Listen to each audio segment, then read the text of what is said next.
Assalomu alaykum. Sizlar bilan So'rov Bo'g'izbirsaidov kanali. Demak, bugungi video abzorimizda nima haqida gaplashamiz? Bilasizlar, kanalimiz pul va texnologiya haqida kontentlar qo'yib boraman va bugun umuman pulga va umuman texnologiyaga hammasi chambarchas bog'lanib ketilgan oltinni kriptovalyutasi haqida gaplashamiz. Oltinni ham kriptovalyutasi bo'ladimi deb o'ylashingiz? Ha, oltinni kriptovalyuta varianti, ya'ni analogiy varianti bo'ladi. Ya'ni shu narsani, любой narsani umuman olganda kriptovalyutaga aylantirishda iloji bor. Hatto sizni ko'chmas mulkingizni ham, biznesingizni ham, telefoningizni ham, даже mana shu mashinangizni ham tokenga aylantirish imkoni bor. Любой narsani umuman olganda qilsa bo'ladi. Bu narsani iloji bor. Va xuddi bulardan misoli oltin, ya'ni AUZ, ya'ni Aura of Uzbekistan deb shunaqa nomlangan token. Bu haqda informatsiyani, ya'ni Asterium o'zini tokenlashtirilgan tokenni qilgan, ya'ni RWA deb ataladi, Real World Assets deb qo'yilgan va hokazo shunaqa kriptovalyuta turi hisoblanadi. Va buni umuman olganda Asterium xullas chiqargan, ya'ni bu Asterium tomonidan chiqarilgan. Asteriumni o'zini kripto depozitariyasiga qo'yilgan. Bu haqda qachondir bir iftorlik qilganda meni Asterium chaqirishganda shu haqida yangiliklarni prezentatsiyasini chiqarishgan edi va qo'yil, lekin chiqarishibdi уже o'zini tokenlashtirilgan umuman olganda tokenni, ya'ni umuman olganda oltinga bog'langan token, ya'ni bir nisbatda bog'lanadi. Masalan, qanchadir masalan narx qo'yilgan, bitta oltin narxi как bitta 999 как narxini qo'yilgan edi adashmasam. No, xullas, umuman olganda bu yangilikmi? Bu dunyo bo'yicha desangiz yo'q. Allaqachon bu narsani Tether Gold chiqarilgan. Xauta agar eshitgan bo'lsangiz, buni emitenti Tether hisoblanadi. Bilasizlar, nimaga o'xshab ketyapti? USDT ni logosiga o'xshab ketyapti. USDT nima? Dollarning kriptovalyuta varianti, ya'ni dollarning analogik varianti. Ya'ni siz kripto sohada dollarda topa olasiz va shulardan birini masalan Tether chiqargan. Undan tashqari USDC bor. FDUSD va hokazo boshqa yana chiqarilyapti dollarda kriptovalyuta varianti. Va bular stable coinni chiqarishgan. Aslında stable coin sifatida Tether yoki tanilgan yoki USDT sifatida tanilgan, ya'ni USD, ya'ni United States Dollar uzaytirmasi va DT degani bu Tether. Ya'ni USDT ni shu oxirgi harfi shu Tether, ya'ni shu brendni anglatadi. Va ko'rib turganlaringizdek mana Xautoni ham chiqarishganini ko'rsatgan, mana isbot dalili, mana o'sha logo va yana o'sha dollarni varianti va boshqa yana ular bilan hamkorlikda Tron, Solana, keyin Ethereum, Ton va boshqalar bilan o'zim bilmaydigan o'sha birjalar bilan umuman olganda hamkorligini как narsasida sifatida как bog'liqligini sifatida qilishgan. Xohlasangiz albatta Tether haqida ham, ya'ni Tether kompaniyasi va uni umuman olganda texnologiyalari va hokazo shular haqida batafsil kontent yaratib beraman. Основной fokusimiz shu oltin kriptovalyuta variantiga fokusi bo'ladi. Va bu o'sha Tether chiqqan allaqachon dunyo bo'ylab. И buni afzallik tomonlari основной O'zbekiston bo'ylab siz bunaqa nima desam ekan, Tetherdan ko'ra buni xususiyati yaxshiroq O'zbekiston bo'ylab meni fikrimcha, lekin xalqaro bo'ylab bu yaxshiroqmi deb o'ylayman shunday.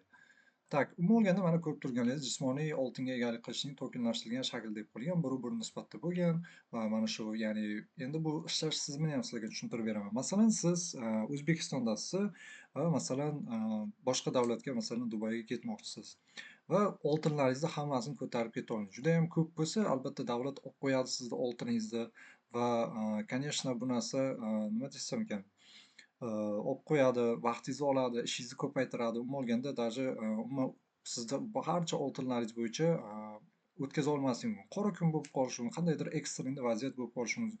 Сразу срочно shu davlatdan ketib boshqa davlatga ko'chib ketishingiz kerak bo'lib qolishi mumkin. Va albatta boyliklaringizni ko'plar, masalan yahudiylarni eshitgan bo'lsangiz, oltinga olib ketishadi. Oltinga как qopda, как fizически mana shunaqa ko'rinishda yig'ib olib ketib qoladi, masalan, bilasizlar. Va bu narsani endi yanada xavfsiz varianti o'sha tokenlashtirilgan oltin varianti bo'ladi. Masalan, ketdingiz и buni как oddiy telefoningizda xohlasangiz o'sha Asteriummi yoki umuman boshqa birjalardan masalan o'chirib tashlab, o'sha oltinni sotib oldingiz, akkauntingiz qoldi. Muhimi ana bu parollarni ham hammasini bilasiz. Bo'ldi, shu bilan bemalol aeroportdan ham o'tib olasiz и undan tashqari boshqa davlatga kelgandan keyin o'shani yana ilovanini skachat qilib olib, bemalol xohlasangiz buni fizik variantiga o'tkazib olishingiz mumkin yoki o'zini boshqa Dubayda o'zini valyutasi masalan to'g'rirog'i BAA o'zini valyutasi dirhamga qilib olishingiz mumkin yoki dollarga aylantirib olib, xullas boshqa boylik aktivga aylantirib olib yana ishlatishingiz mumkin. Yokida как investitsiya maqsadida, ya'ni boyish maqsadida, baraka olish maqsadida как foydalanishingiz mumkin. Va umuman olganda ishlash tizimi shu. Ya'ni raqamli variantga aylantiriladi. Bu narsani hech kim ko'rmaydi, faqat o'zingiz bilasiz, faqat o'zingiz egalik qilasiz, faqat o'zingiz daromad qilasiz shunday. Hech kim buzib kira olmaydi. Ya'ni siz bu narsani raqamli variantga aylantirib olasiz. Bu umuman raqamli sistemada axborot texnologiyalarida bo'ladi. Ya'ni bu narsa hayotda umuman ko'rmaysiz, ishlata olmaysiz, qo'lingiz bilan ushlay olmaysiz bu narsani. Lekin как kripto variantda xullas olib yurasiz. Va bo'ldi. Umuman olganda asosiy ishlash tizimi shu. Buni esa fizikchi hamma ko'radi, olib qo'yishi mumkin, ushlaydigan variant va bu narsani hammani ko'ziga jalb qilinadi. Umuman olganda skromniylar uchun o'sha oltinni tokenlashtirilgan variantini tavsiya qilaman. Masalan, naqd pul bilan to'lov qilsangiz, biron joyga sizda qancha pulingiz borligini, qancha ishlatayotganingizni odamlar ko'radi yon atrofingizdagi. Lekin klik bilan va hokazo boshqa narsa bilan kartadan kartaga pul o'tkazsangiz, sizda faqat qabul qiluvchi va o'zingiz ko'rasiz. Agar o'zingiz telefoningiz bilan "mana ko'r" deb boshqalarga ko'rsatmasangiz, ya'ni shunaqa, umuman olganda siz agar o'zingizda boyliklar aktivlar yanada xavfsizroq, yanada maxfiyroq, yanada har tomonlama o'zingizga qulay anaqa bir aktiv qidirayotgan bo'lsangiz, lutchi oltinni o'zini emas, oltinni kriptovalyuta variantini olib qo'yganingiz yaxshi. Yoki buni oling, yoki buni oling masalan. Qaysi bir opitniy ishonchli kompaniya desangiz, men uchun Asteriumdan nisbatan Tether'da aytaman, bu xalqaro tomonlama ishonchli zo'r kompaniya hisoblanadi. Va bu esa O'zbekiston bo'yicha. Aslında O'zbekistonda aktivligini ko'raman, но chet elda uncha aktiv emas. И dominant top birjalar qatoriga kirmaganu, но O'zbekistonda aktivniy kripto birjalar qatoriga kiradi. Va bu ideyani yana bitta qiziq tomon, men prognoz qilyapman, balkim bo'lishi mumkin, lekin garantiya bermayman. Bu narsani bir o'zini ishchisi bor edi, masalan, Saturniki. Biz ham o'zi ustoz AI haqida gapirgandim, Asterium yangiliklari haqida umuman ustoz AI va hokazo aytgan edim. O'zini kriptovalyutasini chiqaryapti va umuman olganda undan tashqari boshqa o'zimizda aksiya bilan ta'minlangan tokenimizda, undan tashqari oltin bilan ta'minlangan tokenimizni chiqarmoqchi edi undan tashqarida. Bu narsani Robertga aytdim, keyin уже bular aytgunimcha o'zi bu narsa bo'yicha hech qanday e'lonlar, yangiliklar va hokazo narsalar yo'q edi, to'g'risi. Уже men aytganimdan keyin уже bir necha ma'lum vaqt o'tgandan so'ng уже iftorlik qilishyapti, bu haqda aytib, yangilik qilib, boshqa Saturniga qilishyapti. Ya'ni meni fikrimcha ular bizni ideyamizni umuman olganda o'g'irlashdi, shunday. Ну, endi odamlar даже kriptoni masalan hali to'g'ri tushunib yetishmayapti. Masalan, auditoriyada ham masalan bilasizlar, bora-bora ortib boryapti. Ну, oltinni ham masalan hali investitsiya qilsa ham, lekin balkim, bilmadim endi. Balkim olayotganlar ham bordir xullas. Xullas balkim bu ideyani o'g'irlashgan bo'lishi mumkin. Ya'ni o'z ko'zim bilan bu narsani endi bilmadim, men taxmin qilyapman shunday.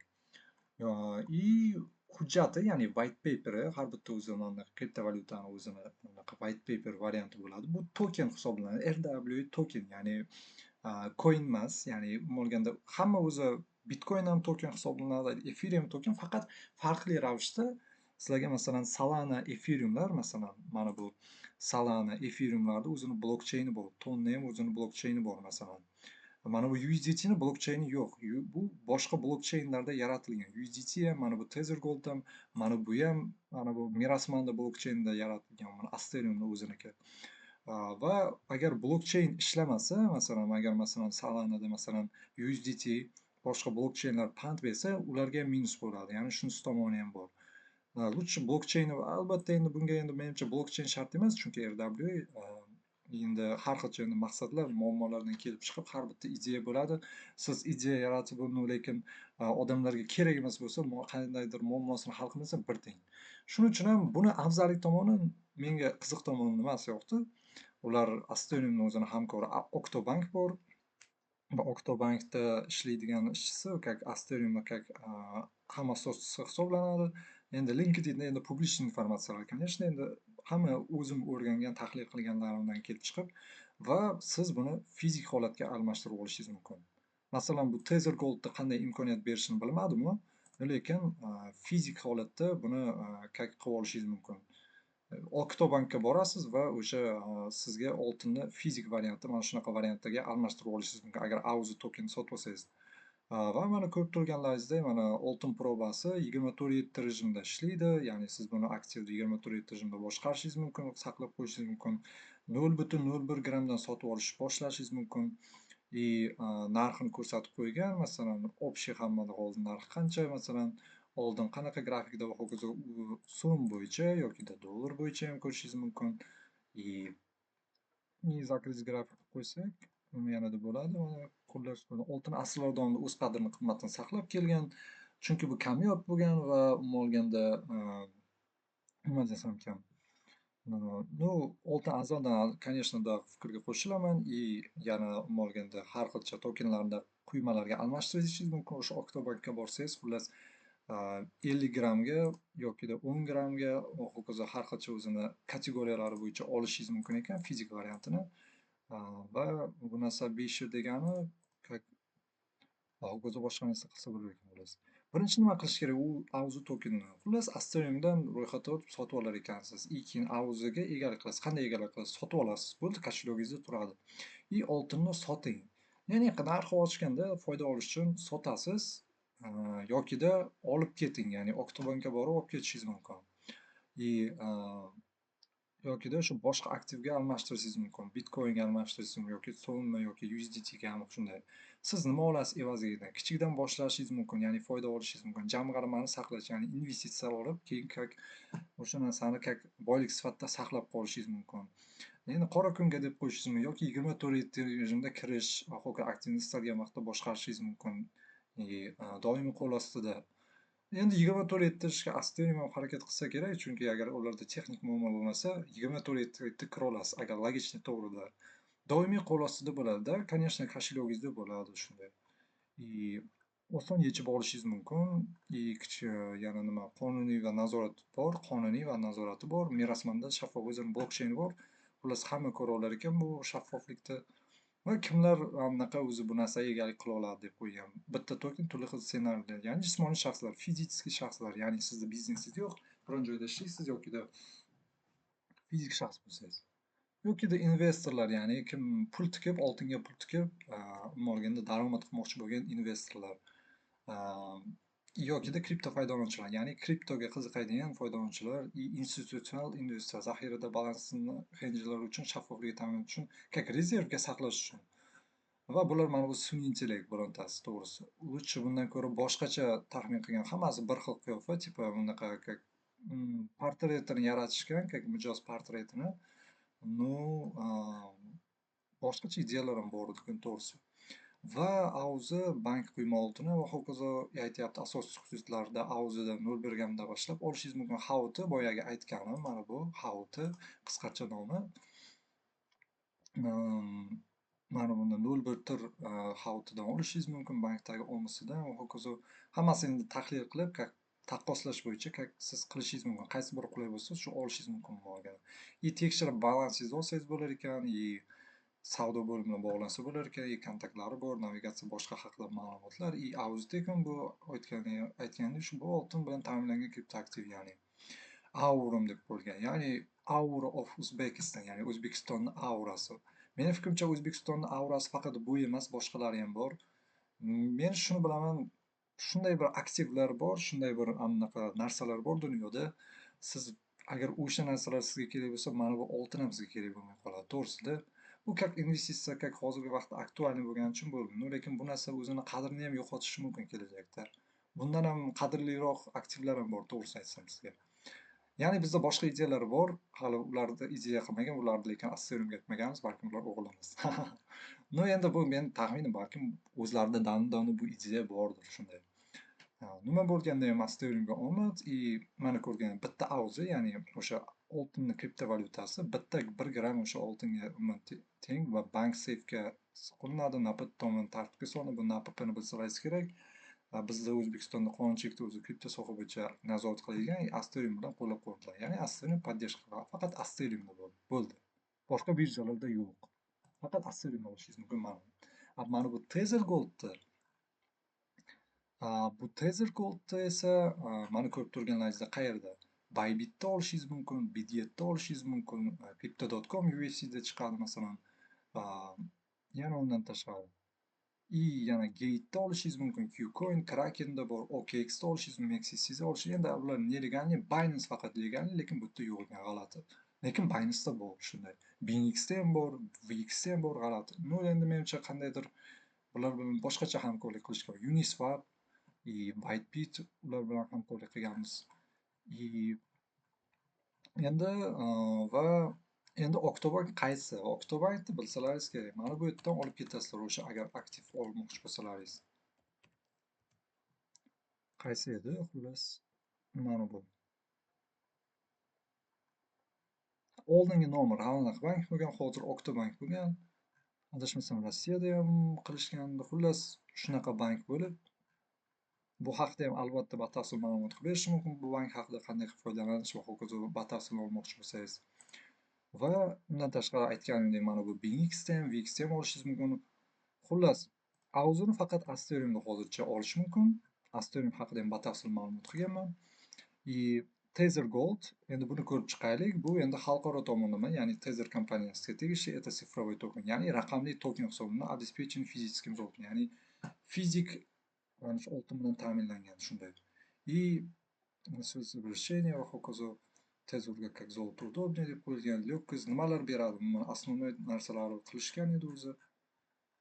Va mana Lyokis transportirovka, ya'ni biror joydan boshqa davlatdan boshqa davlatga bemalol olib keta olasiz, hech kim bilmaydi. O'zingiz nazorat qilasiz, maxfiy. Lyoki дробление, keyin yana Lyoki торговля 24/7 rejimda o'sha ideyani olishgan. Lyoki обмениваем, ya'ni albatta obmen qilish, birjadan birjaga, boshqa aktivdan boshqa aktivga, boshqa platformadan qilishingiz mumkin. И легкое хранение, конечно, да, mana bunaqa oson umuman olganda saqlashingiz mumkin. Va lyoki отслеживаемый, ya'ni bemalol oson kuzatishingiz mumkin. Qanday narxi o'sdimi, qachon sotsa bo'ladi va hokazo. Umuman olganda shu tushuntirishlar uchun va hokazo yo'llar qilgan. Юридическое лицо, Тезер для юридическое лицо, ya'ni bu endi biznesi borlar uchun, yuridik shaxslar uchun нейтральная денежная единица deb qo'ygan, прямой влияние золота va hokazo yana boshqa imkoniyatlar, ya'ni fizik shaxslarda bo'lmagan imkoniyatlarga bular beriladi. Ekosistema Tether, mana ko'rib turganingizdek shu narsalar. Bu Tether haqida ham xullas batafsil ma'lumot qilib berishim mumkin, aytdim shekilli bo'yicha. No, xullas buni esa Tether Gold esa любой birjadan olishingiz mumkin. Masalan, bu yerdan BingXdan ro'yxatga o'tasizlar, mana shu referral kodni kirsalaringiz sizlarga allaqachon qanaqa bonuslar berish haqida o'sha bosganingizda chiqib keladi. Agar ochmasa VPN orqali kirsizlar, yokida mana bu VX orqali birjasidan ham qilishingiz mumkin. Xuddi shunday narsani qilsangiz, o'sha bonuslar haqida batafsil berib olishingiz mumkin shunday. Yokida Binance bor, yokida Asteriumda ham Hauti bor. Mana bu Hauti Asteriumda ham bor. Boshqa Uznex'da ham bor bo'lsa kerak, xullas. Shu umuman olganda. Так, umuman olganda shulardan iborat edi. Sizlar bilan suhbat edi. O'zbek Saidov kanalini kuzatishda davom etingizlar. Albatta Binance Square sahifalarimga, ijtimoiy tarmoqlar sahifalarimga obuna bo'lingizlar. Shulardan iborat edi. Agar umuman olganda mana shu Auzi token bilan Tether Gold, umuman olganda oltin kriptovalyuta varianti bo'yicha qandaydir savollaringiz, takliflaringiz, ma'lumotlaringiz, qandaydir shikoyatlaringiz yoki unday qandaydir gaplaringizmi keyingi videoda nima haqida bo'lsa, umuman olganda bu hammasini ko'rib chiqamiz. Kommentariyada umuman qandaydir gaplaringiz bo'lsa, kommentariyada qoldiringizlar. Video yoqqan bo'lsa like, yoqmagan bo'lsa dislike va kanalga obuna bo'lib qo'yingizlar, qo'ng'iroq tugmachasini bosib qo'yingizlar, чтобы mana bunaqa birinchilardan bo'lib videolarni ko'rish va o'tkazib yubormaslik uchun, doimiy hamohang biz bilan aloqada bo'lish uchun. Va undan tashqari do'stlaringizga ham yuborib qo'yingizlar, oltinga, umuman kriptoga qiziqadigan yoki umuman istalgan odamga o'zingiz bilgan, umuman hammaga yuborishingiz ham mumkin. Umuman olganda shulardan iborat edi. Sizlar bilan suhbat Uzbek Saidov kanalini kuzatishda davom etingizlar. Xayr salomat bo'lingizlar. Sizlar bilan o'sha doimiy kontent qiladigan kanal pul va texnologiya haqida.